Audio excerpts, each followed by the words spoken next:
Namaskar and hello Atlanta Dunia Parikrama podcast patrons and listeners. I am Manasi, your host for today. कैसे हैं आप सब लोग? Hope you all are doing well. Stay inside and be safe. घर पर रहिए, सुरक्षित रहिए. Woman is a creator. Woman is strength. Woman is caretaker. Woman is supporter. Woman is a manager. Woman is beauty. Woman is balance. With such superlative description about women we often come across in literature and elocution, why has the society for decades and centuries and generations been predominantly patriarchal? Why is it that we still talk about the upliftment of women? And in what aspect is upliftment, or to be more precise, empowerment needed? हम महिला सशक्तिकरण का मतलब किस तरह से लेते हैं या कैसे समझते हैं? इसी विषय पर चर्चा करने के लिए आज के हमारे पॉडकास्ट का टॉपिक है वुमेन एम्पावरमेंट या महिला सशक्तिकरण. आज के हमारे चार गेस्ट स्पीकर्स हैं. They are from very varied fields: art, teaching, medicine and law. So let's welcome Dr. Deepti Singh, Dr. Anant Honkan, Mrs. Sheetal Desai and Mrs. Sadhna Windless. So welcome all of you, and could I request all of you to do a brief introduction about yourself? So could we start with Dr. Deepti Singh? Hello and namaskar to everybody. My name is Deepti Singh. I'm a pediatric cardiologist by profession and training. I was born and raised in Ajmer, Rajasthan, and then came to New York, where I trained at New York University, and then worked at NYU, and then at Emory University, as well as had my private practice in pediatric cardiology and an academic appointment in the School of Medicine. Currently, I'm taking a break from my professional life and enjoying my family life. That's great. That's a nice break to enjoy family life. Okay, so could we move to Mrs. Sheetal Desai? Hi, my name is Sheetal Desai. I was born and raised here in Chicago, Illinois, and I came to Atlanta about 15 years ago. I'm an attorney by profession and have my own practice called The Trusted Lawyers in Duluth, Georgia. And my specialty is in commercial litigation and commercial real estate. Wow. Mrs. Sadhna Windless, could you please introduce yourself? Yes, namaste. I'm Sadhna from Uttar Pradesh, India, and we've been in Atlanta for the past 18 to 20 years now. And I'm basically a commerce student and belong to an industrial family, but now trying my hands in art, and then I'm an upcoming artist. And I love to, and I'm concerned about the various issues in our society, and would love to be part of it. Thank you. Our only male guest today for the day is Dr. Anant Honkan. So could you introduce yourself, please? Sure. My name is Anant Honkan. I am a mechanical engineer, but a professor teaching engineering at Perimeter College, Georgia State University. I came to Atlanta in 95 and created this program for transfer to Georgia Tech. My hobbies are Indian vocal classical, like Marathi traveling, and a couple other hobbies as well. Just one quick information that Sudha Kulkarni, now Murthy, was my 2 years junior in my college. Wow. Okay, great. So welcome all of you. And do we start with our topic of discussion? Sure. Okay. So my first question to you would be, what does women empowerment mean to you? What is exactly how do you understand women empowerment? And could we start with Mrs. Sheetal Desai?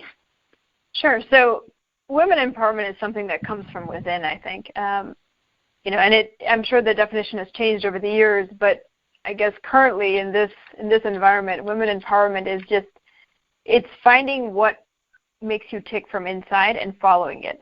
It could be anything. It could be, how you're empowered to run your household, or how you're empowered to make something of your career, to be a better person, to be a better spouse, to be a better mother. Any of those things are empowerment. So I don't think the topic matters, but it's the strength from within that you can pull on to carry out what your goal is. Yeah, true, very true. And could others add? Mrs. Sadhana, could you add something? Yes, I do believe that empowerment is also come basically from self-respect, and which gives the freedom to live the women the life, to lead a life in their own terms. But I believe also that it should not stop there. It should go further in empowering other women as well, and in grooming the society by teaching gender equality to the coming generations. And so basically living life, giving them the freedom to live their life in their own terms. Okay, great. So would you want to add something, Dr. Deepti? Yeah, so I agree with both Sheetal and Sadhana. The Webster's literal meaning of empowering somebody is to give legal power or authority, and I think where empowerment of women is concerned, it's having the independence, being able to choose, having the freedom to pursue your education or vocational training, and then choosing to work, whether from home, whether from in an office, and building your own self-esteem and confidence. Perfect. So I would like to ask Dr. Anand Thongkan, because he is the only man in this female-dominated group. So my question to you would be definitely about women empowerment, but what I want you to tell us is that do you think that women are emotionally more stronger and powerful than men? And if this is true to you, how do you look at women empowerment?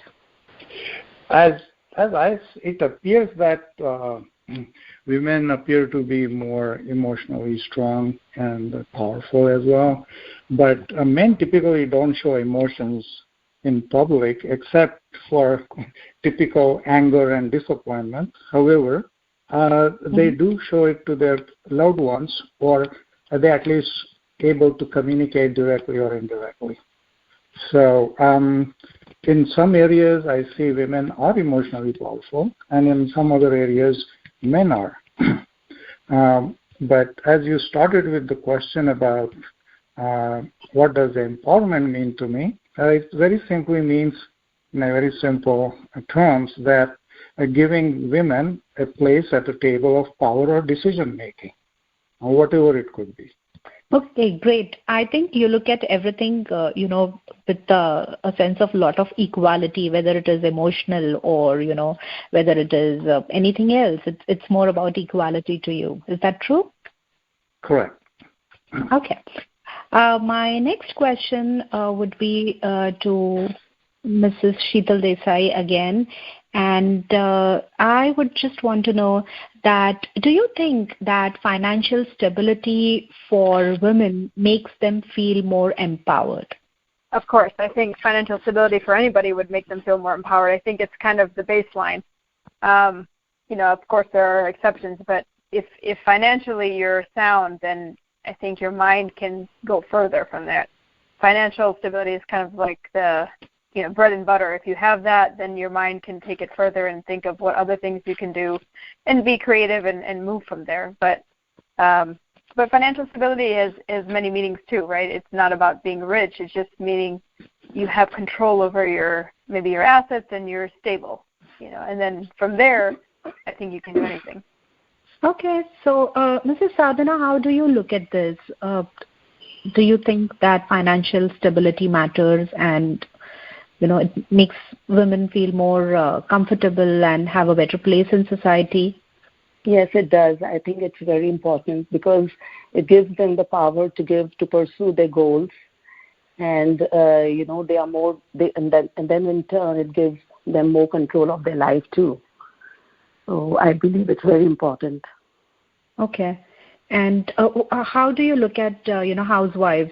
Do you think that in general housewives, because they don't they do take care of the house, but they don't necessarily bring in the dollars. So do you think they don't feel that empowered, or the decision making is not in their hand when it comes to a regular household thing? Yes, I do. So it's very important to have your own savings. Okay. And Dr. Deepti Singh, would you want to say something? I think you can be in that role of decision making and pursuing your choices, your hobbies, or your career if you are financially independent. Because if you're strapped for money, I think you will just be able to make enough to be able to sustain yourself, and to go beyond that, I think you need to have those savings, and you have to be financially empowered, because if you're at the whim of a husband who just decides tomorrow to divorce or leave, then if you're in a country like the US, you can have some alimony, but if you're in developing countries or underdeveloped countries, then you don't have any rights. I mean, you cannot pursue what you want to do if you can't earn the money, and if you don't have that independence. True. Yeah, that's absolutely right. And Dr. Honkan, what do you feel? How do you look at this? Yes, I have a very strong feeling about it, because depending on, as someone said right now, about which country or where are you, that very much controls how financial stable women are. And I strongly believe in women having financial independence, because it is important, but to a large extent, lack of it contributes to many controversial arguments. Like, if you could give us some example. Well, when a man makes some kind of a solution to a problem, and if the woman doesn't have a say because of financial instability, the person may not be able to speak her mind in terms of saying that this solution is not right for this kind of a problem. Okay, great. My question again to Mrs. Sadhana would be, do you feel that women by themselves should start looking at themselves differently, or have a very different outlook to feel empowered? Is something missing there, because we still talk about a lot of, empowerment today, and women are still being kind of a lot of pressure on them. So what do you think? By outlook, I mean is like being educated, and not necessarily, I mean, of course, it's good to be groomed, but not necessarily changing some people, they think that, by physical appearance. But for me, education is very important. And and then the women should also have the wisdom to know right from wrong. And basically just, knowledge is power. So for me, that is, knowledge is empowerment. Okay. So that itself changes the outlook. Okay. So here I just wanted to, understand, because there are a lot of educated women, and still we have cases like dowry deaths and, so many other things. So why cannot women, come out very fiercely in such cases, though being educated? Like I have heard about a case where a woman who was a doctor was being harassed by her in-laws. So why cannot she come out? what could be the reason? So, Dr. Deepti, could you say something about this? Yeah, I think your cultural situation is plays a big part there. You could be trained as a doctor, and you, I mean, that would be. It is a little difficult to see a physician being oppressed, but I can see that it is possible in certain cases if they're afraid of how the society is going to look at them. I mean, a physician can certainly walk out of a marriage and, earn her own living, but I guess if you are in a community where that is not done or appreciated, I think the fear of being ostracized in that case may be playing a role. Because other than that, there's nothing that keeps a woman from walking out of a marriage if dowry becomes an issue. Okay, great. And I think society plays a big role, because here in the U.S. there is not that much stigma, and you see, especially in physicians, about 50 to 75% incidence of divorce. And part of that is from the strain the profession brings to your married life, and the fact that women are financially independent. I guess it's a dual-edged sword. Sometimes they may not work hard towards improving their marriage. That might also play a role, that divorces are easier and it's not stigmatized, so that's an easy way out. It is hard to work in a relationship, and to make compromises doesn't really mean that a person is not empowered. So it can work both ways. You can be highly educated and not feel it from within, like Sheetal had said. The empowerment comes from the inside. A woman should have the strength to say, okay, this is wrong. Okay. Yeah, true, very true. And Mrs. Sheetal Desai, I would want to ask you, you might be having male and female clients both. So do you see that, there's a kind of difference in approach when it comes to women and men, when they get their cases to you, or, they talk to you? I understand that you might be from a very different, attorney background, but. Well, it's interesting you ask that question, because in our profession, I would say still 90% of the clients are still male. And that's because they're the main ones that make decisions for businesses. Even though, husband and wife may own the business together, males are typically the ones making decisions, financial decisions. I am seeing more and more women business owners who are approaching us and and embarking on their own business ventures and taking control and opening up their own new ideas and things like that. As far as the respect you get, I think you have to try a lot harder. Initially, as a young woman attorney, you really have to be a lot more aggressive and a lot more assertive to get the male population to take you seriously. So that's one thing that it's just it's not even being minority, it's just being a woman. There's just far few women attorneys out there. And so you have to kind of assert yourself and just, push along, and you learn from experience. But yeah, I mean, unfortunately, you do have to try a little bit harder to keep those clients and to, allow them to understand that you also know what you're talking about. Yeah. I mean, that is really interesting to know, because I was not expecting that the number of women clients would be so low, as low as 10%. That's a huge difference there. Maybe it's because of the field too. It's more. I only deal with businesses, so that may be part of it.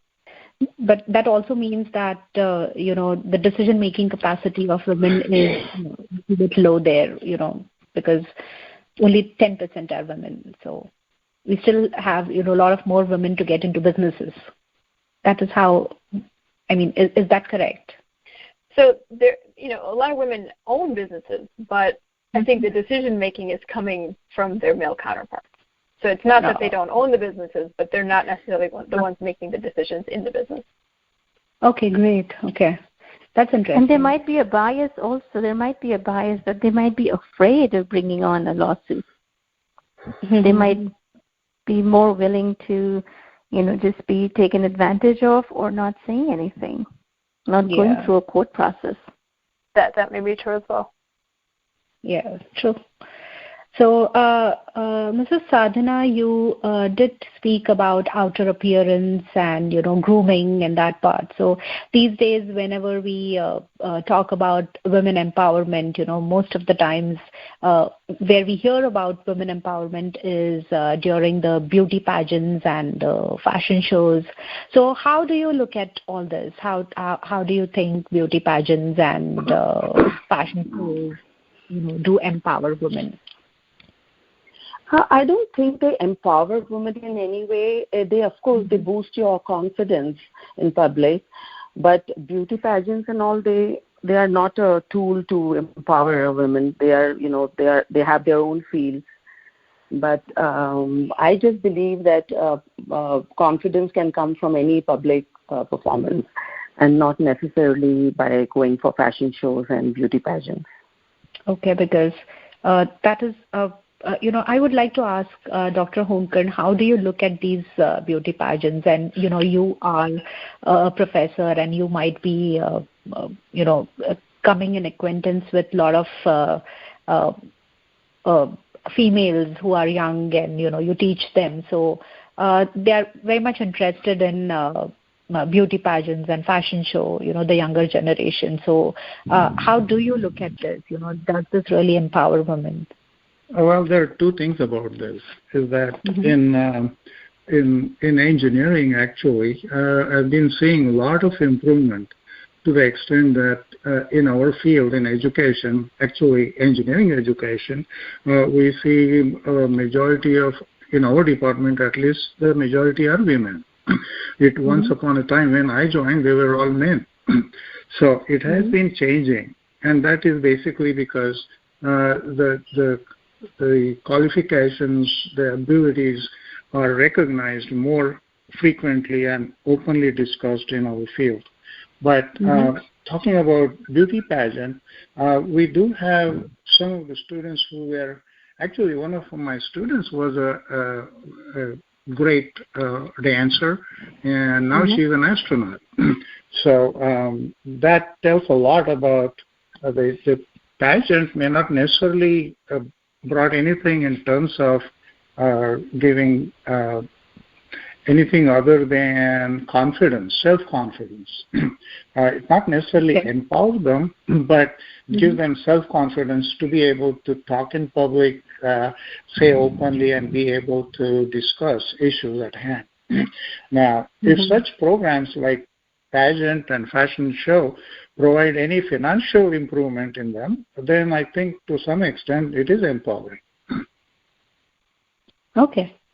Great to know that. So we don't necessarily look at the beauty pageants as a platform to empowerment, but it kind of gives them a lot of confidence. And it's not only about, beauty pageants, but it's a lot about, where performance is concerned or, glamour is concerned. It gives them a lot of confidence. That is how correct. we look at it.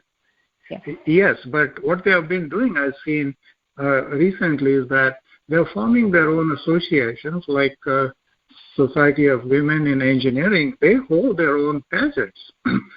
So, I mean, to some extent, that could be just for entertainment, not necessarily doing anything different other than that. Wow, I didn't know that every different field has a different beauty pageant kind of. I definitely know that. It is very common in the educational institutes to have beauty pageants, but a separate engineering beauty pageant or a medicine beauty pageant is something that this is new to me. But yeah, that's well. Great. Typically, the students are interested in that. Okay. So I think it was a very nice discussion with all four of you, and you were such wonderful guests, and you had a lot of contribution on the topic today. So with that, I think we should close the discussion for today. And thank you so much, all of you, for giving your time. And thank you to all the listeners and patrons of Atlanta Dunya Parikrama. Thank you so much. Thanks for having us. Thank you. Thank you.